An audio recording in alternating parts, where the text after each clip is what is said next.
Hello again, Nick Sheppa from Miller Motor Cars, Bentley Greenwich, and I want to show you a feature on your brand new Bentley Flying Spur.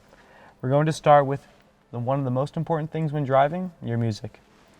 So over here, we have our media, so I'll select our media. We have a few different sources that we can go to. On the top, we select it like so.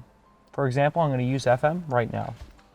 Now if I know the station, I could simply type in tune.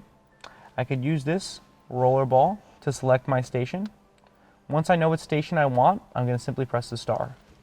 Now if I now want to save an AM station, I go back to the top box, I press that, I select AM.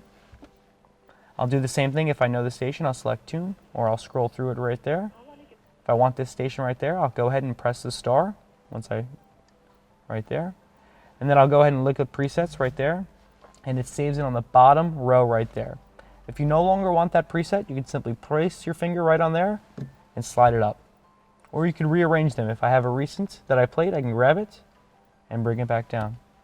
I hope that helps.